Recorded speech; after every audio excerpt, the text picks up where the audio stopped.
Thanks for tuning in to another installment of Advanced TV Herstory, a podcast that studies, analyzes, and celebrates women in television. Among thousands of comedies, variety shows, and dramas that have aired, the presence of strong women, both in front of and behind the camera, hold valuable lessons. In some cases, good shows or characters of today can be traced to an influence that aired 20, 30, even 40 years ago. With an eye to aligning the leadership lesson, time capsule observation, or fascinating backstory of a show's success or failure, my goal of Advanced TV Herstory is to connect the treasures of the past to the great potential of today's TV and online platforms. Theme songs that prompt a smile, characters that make you want to stand a little taller, shows that defy social norms or expectations of how women should behave, it's all here in Advanced TV Herstory. I'm your host, Cynthia Bemis Abrams.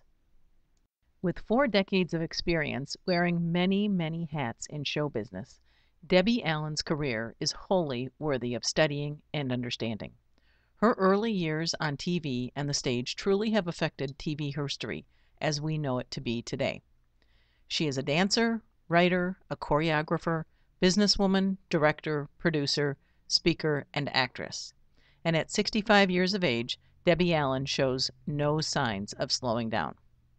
So a full accounting of Debbie Allen's career would take us right up to today. In the past year, she's directed episodes of Scandal, How to Get Away with Murder, and Grey's Anatomy, and that's in addition to the recurring roles she has in Grey's Anatomy. Her business, LA's Debbie Allen Dance Academy, is now in its 2nd decade of operation. So, because she's such a prolific and active leader across so many fields, her full story should be told in an autobiography on her timetable, and I hope that's in the works.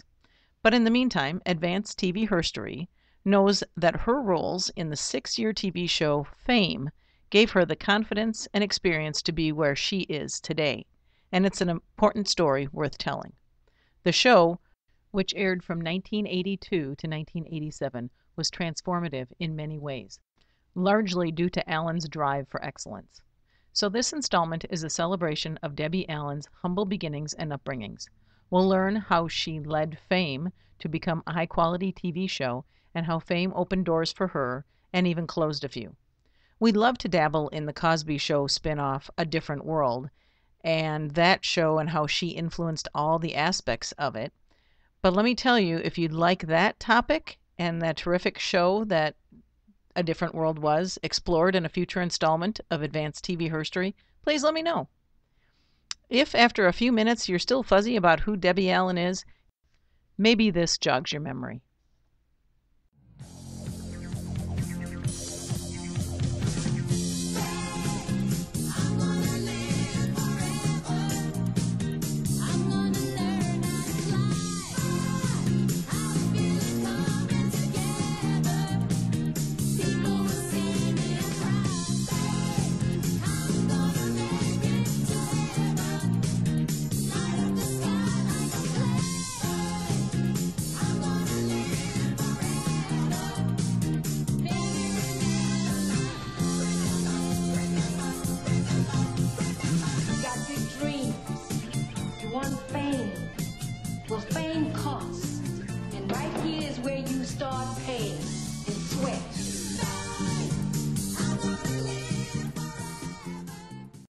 When most of us think of Debbie Allen, we think first of her as a dancer and choreographer, because that's how we met her, quite likely, by seeing the movie Fame in 1980.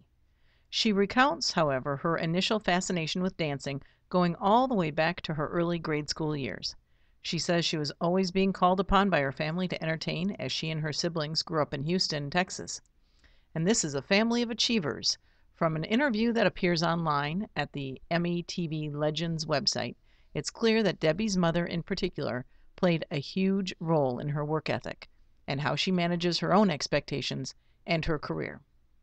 So growing up in a segregated South, Debbie describes her father, Andrew Allen, as a successful and gregarious dentist.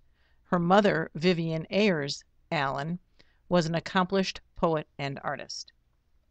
My mother is a Renaissance woman. She's a poet. She's a painter. She was a concert pianist at 16. She was nominated for a Pulitzer Prize for her first book of poetry in the 50s. She is the one we're trying to catch up with. To hear Debbie tell it, Vivian was intent on helping guide her children to maximize their potential in whatever pursuit filled their hearts. My mom just would see it in us and develop it, and she would fight to find opportunities for us to study and be inspired by the arts, always. Debbie's siblings all went on to great achievements, too, as business or artistic professionals, and that includes her older sister, Felicia Allen Rashad. As she tells the story of her childhood, Debbie has to remind us all that the 50s was indeed a time of segregation in the United States. When the 1961 movie West Side Story played in theaters in Houston, it was only shown for white audiences. So to minimize the disruption in her children's development and confidence, Vivian Ayers Allen moved her family to Mexico City, Mexico. The children attended school, were exposed to all sorts of arts and sporting opportunities, and learned a new language. They learned, too, that diverse cultures could coexist and collaborate for a more beautiful outcome. A few years later, the family returned to Texas, and Debbie pursued her passion for dance and theater. She admits that attending Howard University, from which she would ultimately graduate with a degree in speech and theater, was not her first choice. She had applied to a National Dance Academy and been rejected. However, she is the first to credit the diversity of her learning opportunities at Howard for giving her the foundation for success in TV, film, and business. And I majored in theater arts, and there I trained as a director, I trained as an actor, I even studied lighting and set design. So Howard University gave me kind of a full package moving forward into the theater world. While she learned lighting, directing, and choreography to be used on the stage, it wasn't too many years later that she discovered that those skills and attention to detail crossed nicely over to TV. So upon graduating from Howard, she moved to New York City and lived with Felicia, and they struggled for working gigs in theater or TV. Her first TV role was on Good Times as JJ's junkie fiancé. Getting that role was a matter of really good timing.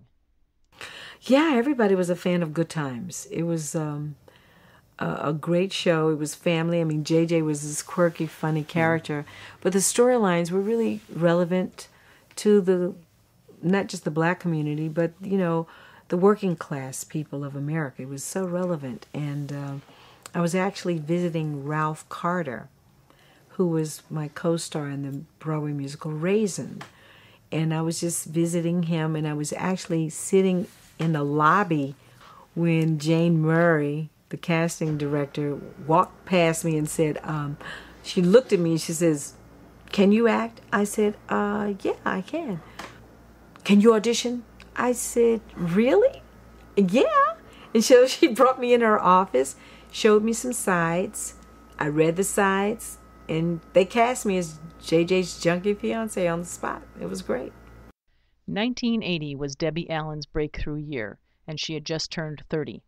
She had scored the role of Anita in a Broadway production of West Side Story, and her portrayal of Lydia Grant, the taskmaster dance teacher in the movie Fame, gave her one of Hollywood's most memorable motivational lectures. Here's a full clip of the speech she gave the class in one of the first episodes of the TV series Fame. You learn something once, and it's yours for life. But first you have to become a dancer. Now you may be hot stuff up in Harlem, or you may have the best tutu collection in the country. Doesn't matter. I don't have time for prima donnas. If you want to become a dancer, you're going to have to work. Work your little tight off. You've got big dreams. You want fame. Well, fame costs. And right here is where you start paying in sweat. I want to see sweat. And the better you are, the more sweat I'm going to demand. So if you never had to fight for anything in your life, put your gloves on and get ready for round one. The movie Fame's impact was felt worldwide. You may recall those were the years of big movie musicals, the soundtracks of which then served as backdrops for summer radio. Grease in 1978, Fame in 1980, Flashdance was just 3 years later in 1983, Footloose the year after that, and Dirty Dancing kind of brought it all home in 1987. These were blockbusters at the box office, and these soundtracks sold records and records and records. So in 1982, Debbie was approached about signing on to be a main adult character in the TV version of Fame. She recounts how the opportunity was presented to her. By then I had done West Side Story. I think I had already done the movie Ragtime. I'd done Ragtime. And they were deciding to make Fame into a television series. And they said, would you come and play the dance teacher? We want to go younger with the dance teacher. They were clear to say the show is not going to be about you and your character. It's really going to be about the kids. And I said to them, you know what? I would love to do it if you let me do the choreography. They said, oh, please, you can have the choreography. They were like, Really? It was that? Yeah. They paid me $2 to do the choreography. Seriously, it was like no money. My agent kept saying, why do you want to do that? I'm like, because that's what I really love. And if I can do that, I'll do the show. The show was highly ambitious and managed to do an awful lot with a relatively untested cast each week. Grateful for the opportunity to work, Alan and others were up for the challenge. Alan goes on to describe her character, Lydia Grant's central role in the school community in the TV show. Was incredible. She became a universal icon of what happens in the dance class and what dance is to people around the world. She was a young woman who, a lot of her was Debbie Allen. We only saw a little part of that, but she was a woman who never leaned on her blackness, was a black woman, but was fierce in that class with the kids. And also she was the mother. Lydia Grant was the mother of that whole series. She was the Earth Mother for everybody on that show. But really, who remembers Fame, the TV show? You had to have either seen it when it was first aired or maybe caught it in syndication not long after it aired, because it seems to have literally been banished from reruns for the better part of 25 years. Seasons 1 and 2 of the total of 6 have been issued on DVD, and a few episodes are available free online, and the entire series may be available through subscription services. And why would it be worth paying for? Many of these scenes could have occurred in any high school in America in the mid-'80s, and I think they say a lot about the school environments that were nurtured as the baby boom neared the end. So imagine this: leotard-clad and sweaty, Debbie Allen as Lydia Grant helps Bruno Martelli, played by Lee Carreri, work through casting the next big school musical theater production. Everybody wants to see who's on this list. I mean, everybody. It's almost as if it had the answer to the cosmic riddle or something. But what is it? The answer? The list. Oh, this is the people that we've seen so far. The check marks are the people that we've eliminated, and the stars are next to people who we settled on for the part. I don't see too many check marks on here. Well, I wanted to give everyone a fair chance. You still have Coco and Julie up for the same part? Oh, yeah, that depends on which way we decide to go with it. All right, Louis Flaconi for the judge. That's okay. Danny Amatullo, the part of Theo. Yeah. The part of Theo has to make a major contribution to the Crazy Lady number. The production number. I thought that we agreed there'd be some crossover in this. He hates dancing. The only way I can get that boy to dance is to come after him with a whip, a chain, and a chair. Now, I don't want to have to mug somebody to get him to rehearsals. It's all right, son. Go on. It's all right. I'll talk to Mr. Reardon about it. No need in getting on your case. The deal was, I was brought into this as equal among equals. If that's true, then you should be able to get on my case as easily as you would Mr. Reardon's. Putting Danny Amatullo in this dance number was short-sighted, incredibly ignorant of the needs of the show, and just plain old flat-out dumb. That's what you would have said to Mr. Reardon? Believe it. Thank you very much for sharing that with me. I appreciate it. You're welcome. Adults treated young people with respect and let them learn by doing, or let them learn by making mistakes. This was quality TV, so let the honor roll of award nominations and wins speak for themselves. Debbie Allen won a Golden Globe for Best Performance by an Actress in a Comedy Musical TV Series in 1983 and 1985 and was nominated in 1984. The show itself won Golden Globes for Best TV Series of a Comedy or Musical in 1983 and 1984 and was nominated in 85. And over the years, crew members won Primetime Emmys for costuming, choreography, art direction, cinematography, directing, individual achievement, and video editing. Emmy nominations by cast and crew in those categories and others were earned in every season starting in 1982. So with 16 wins and 33 nominations in all, the show demonstrated quality among the very intense and competitive period of primetime TV. As a show that was more artistic than any other at the time, however, Allen and the others gave it their all. From the very first episode, Allen served as choreographer as well as in her acting role as Lydia Grant. She soon took on more responsibility, as she explains. It was 6 years. It was an incredible journey for all of us.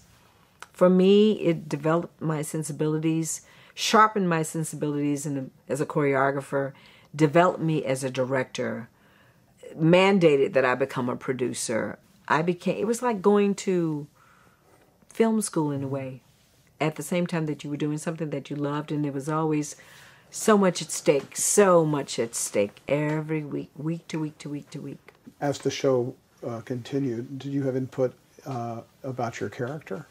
I had so much input. I had a lot of input, yeah. But you know what? I only got so far. Like, for example, I was nominated for, I can't even count how many Emmy Awards I was nominated for as Best Actress. But I was never going to win, and I would tell them, I said, Cagney and Lacey are dying of breast cancer and getting raped, and I'm talking about who's dancing the lead. So there's never going to be the degree of difficulty because they never really wanted to go home with Lydia Grant. I didn't have so much to do with the storylines. I had all to do with what happened on the dance floor in our production numbers. It was written in the script. Bill Blaine used to write DWD, Debbie Will Determine. And so I just would give them ideas all the time. I was there as the character Lydia Grant and also the choreographer, and soon to become the primary director, developing and really teaching those young kids. I never had a day off. On Saturdays and Sundays, they were at my house rehearsing. I would write out the dance action, the lyric, how much music, and then I would write out the camera moves. And then nobody taught me how to do that. I just knew I had to communicate to everybody, this is what we're going to do. Plots for Fame ran the gamut of urban life situations and ventured into the lives of the adults as much as the teen characters. Production was nonstop, allowing only 2 days over the weekend for dance sequences to be developed, taught, and practiced. Allen rose to the occasion, using all she learned at Howard University to make the most of this opportunity to be part of something special. I think the only way I did all of these things was it was part of my DNA as most versatile, coming out of high school, doing many things. But I gave myself to the work. So my personal life certainly sacrificed. I ended up divorced. I worked tirelessly. But I have to say that I loved it. In a recent interview, Allen spoke of her work on A Different World as the vehicle for the voice of young people. I have to believe she came to this belief having worked so hard over 6 seasons on Fame.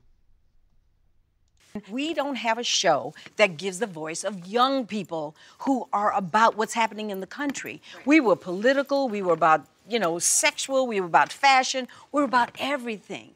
Because in a country where the young people are silent, that country is on its way down. You're right about that. That is true. We did the first AIDS episode. I got Whoopi Goldberg to play that part. Wow. She was my buddy, and the network, it was the first time we were told that the advertisers were pulling out.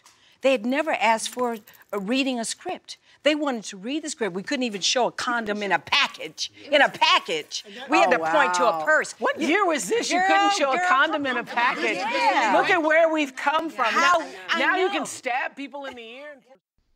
Remember, this was a woman whose mother so wanted her to be exposed to the real world and embrace opportunities for learning that she moved the family to Mexico City for a few years. So when Debbie Allen speaks with such certainty, passion, and conviction, you realize full well that she has carried the torch of tolerance and education handed to her by her mother, Vivian. And being an educated black woman in Hollywood in the mid-1980s wasn't easy. Allen revealed in her Emmy TV Legends interview that with a diverse cast doing a show set in an urban high school, the writers offered up all sorts of opportunity for controversy. Yeah, there was a challenging episode we did where we told the story of Othello. And it was challenging because it was so interesting to me. And having grown up the way I grew up, I certainly was ready for this little battle. I will never forget this executive coming up to me saying, we're doing Othello. They were concerned about what I was going to have Gene Anthony Ray do with Laurie Singer, that he was black and that she was white. I said, you know what? I didn't pick Othello. The writers did. But if you've read Othello, you will see that, by page 2, she's already having mad sex with him, run off, and now the army is in question. I saw his pupils dilate, honey. He was like, I was like, oh my God, we're really dealing with this. Well, it's interesting because this episode won almost everybody an Emmy Award because the work was so good. Because I said, I can do all this in Desdemona's dream. I can make this Othello's dream. The song Desdemona came out of what I said the number needed to be. I said, I need to tell a whole story. And what would happen, I would sit in on the music meetings and listen to music and pick music. And no, not that. Yes, this. It was incredible. It became one of our most favorite production numbers when I took the company on the road on our European tour. She also openly speaks of the sexism she has encountered over the years. Yet Debbie Allen doesn't let it overshadow the stories she also tells of being recognized in so many foreign countries, or of how the series Fame salvaged arts programming in the schools across the world. Beyond the fulfillment she receives from sharing art and dance with young people, it's clear from these interviews that her energy is real because she knows her work is relevant. And so Debbie Allen shares her encounters of the past as a way of inspiring anyone who faces discrimination or harassment. Wouldn't hire me. And one time they stopped and said, you know what, you're the best one for this, but we're not going to hire you because you're a woman. And I went, okay, thanks, but I'm not going to cut off the breast, so I'll just have to deal with it. I would think that my talent and ability would fill a quota. I'm black and I'm a woman. But I think because I come out of that world of theater and come out of the world of social and human injustice, I have no fear. I really don't have any fear. And that might be off-putting to people, that I can come in and express myself clearly, that I can say this is how I want to do it. And it's not looked at as great. Some people go, ooh, she's a bit much, or maybe we can't handle her, or I don't know. Sometimes I think it's not worked in my favor, but in the long run, at the end of the day, I'm still here and I'm doing so many great shows now and so many things. Fame, the TV show, lasted for 6 years and finally ran out of plots. By the late 1980s, the world of music and TV had changed just enough that Fame couldn't keep up. But Debbie Allen admits that it gave her a full experience of TV production, which would serve her well. Just a few years later, Allen was again in the middle of a cast of young actors, this time as director and recurring character in A Different World. Maintaining her worldwide artistic network, she's been prolific in dance as well as TV and film. So without Fame and Debbie Allen's leadership, A Different World may never have embarked on the storylines it did or retained the quality cast and crew that made it such a memorable series. And without Fame, would we ever have had Glee? At 65, she's a force behind the scenes of Scandal, How to Get Away with Murder, and Grey's Anatomy, three of prime time's most quality dramas. Yet her humility and drive keep her focused on her goals, not on any notion of fame. The concept of fame, when this movie came out in the 80s, and the concept of fame now are very different. I mean, there are many people who are famous and they are not really talented. They're just courageous, or they're outrageous, or they're beautiful, or they're famous for many different things. Fame back then was always about what is your real talent? How do you inspire people? How do you touch people?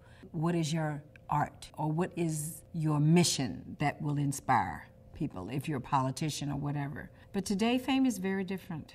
The audio you've heard in this installment of Advanced TV Herstory comes from Debbie Allen's interviews on the Oprah Where Are They Now segment about A Different World, which aired in 2014, an in-studio interview with Good Day New York, which aired in December 2014, and a 2013 in-studio interview at a Dallas TV station. That's in addition to the METV Legends interviews that are online at metvlegends.org. Please post comments about this or other topics at my Libsyn hosting site or iTunes. The script for this and past shows can also be found at the following website, CynthiaBemisAbrams.com. Debbie Allen's early career and Fame's role in TV herstory is worth knowing and retelling. Thanks for listening to this episode of Advanced TV Herstory. I'm your host, Cynthia Bemis Abrams.